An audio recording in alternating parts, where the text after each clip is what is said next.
chilly night here at Bourne Park ends in a chilling loss for the Bourne Braves as they lose 4-1 to the Chatham Anglers in extra innings. I'm Blaine McCormick, he's Kyle Kirchhoff, he's Justin Galanti.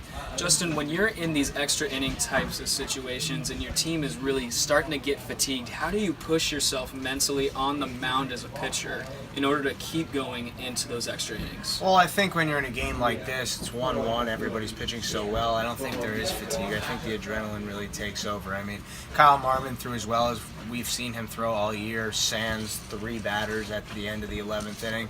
Luis Alvarado was great. I mean, the All-Star teams are getting announced tomorrow, and who knows, Luis might have pitched himself onto the All-Star team. He was great. So when you get into games like this, I think the adrenaline takes over, and we saw a lot of great pitching performances tonight. It was really impressive.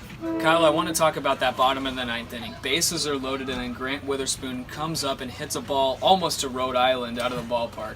But it ends up getting short of the warning track because the fence is so far out there at Bourne Park. How do you go about this if you're Witherspoon? I mean, it happens. That's baseball. You're going to win games on suicide squeezes, and you're going to lose games on balls that you hit 400 feet. That's just how this game goes. And I mean, really, that was the best opportunity the Braves had throughout the game, where they had guys on base, and they had a situation where it really just needed one hit. Witherspoon did everything you could have asked him to do. He crushed the ball out to the outfield. I mean, obviously, you'll take a line drive or any kind of blooper hit, but you can't sit there and say, oh, if only I hit, just singles. I mean, he hit the ball really well. So in this kind of a game, it's going to take one swing to, win it most of the time because it's a 1-1 game. But if you have to look back at the offense as a whole, Braves left 12 guys on base. They didn't have back-to-back hits all game. I mean, you can't sit and look at one play and say that's how they lost. It's a whole body of work, and I think that play probably just sums up the game for Bourne. Well, moving on to our Players of the Game segment, I'm going to start it off with Lyle Lynn. He had a great performance at the plate today with 3 hits, and then he did some grunge work behind the plate today, and really a good effort by him. His family was in town too, so it's nice to perform at your best with your fellow family around. I'm also going to do the tip of the cap. Hope I don't steal your thunder, guys. That's okay. I kind of have 2 tips of the cap, and it's kind of weird, but I'll start it off with Tyler Fitzgerald.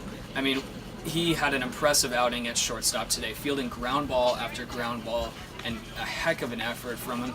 It took until the later innings for him to make up that error, but I mean, if you're taking balls that are hit at you time after time again, you're going to get fatigued, but I got to give a shout out to Tyler Fitzgerald for his effort today at shortstop. And then you might be seeing this white bracelet that I'm wearing today.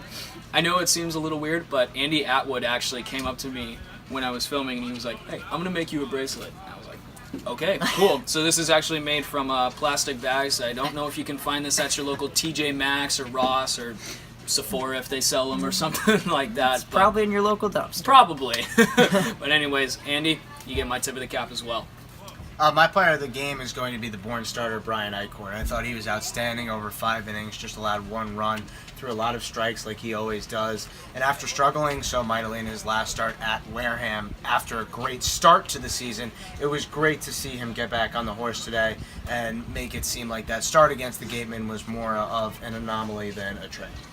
Yeah, I have to agree with Justin. I'm going to give my player of the game to Eichorn as well. And Strikhorn was fantastic tonight. He didn't get the strikeouts, but he did put the ball. He did get guys to put the ball in play, and that's what Eichorn does. I mean, he only had 0 strikeouts in 5 innings, only allowed 1 earned run. I mean, you can't ask for more out of your starter than that.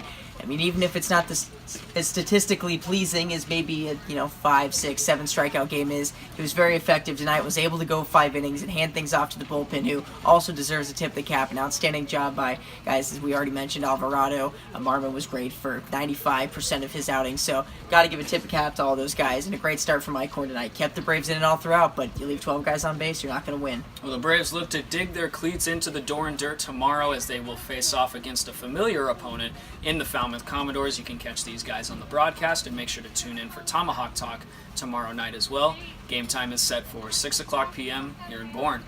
He's Justin Galanti. He's Kyle Kirchhoff. I'm Blaine McCormick. Thanks for watching Tomahawk Talk.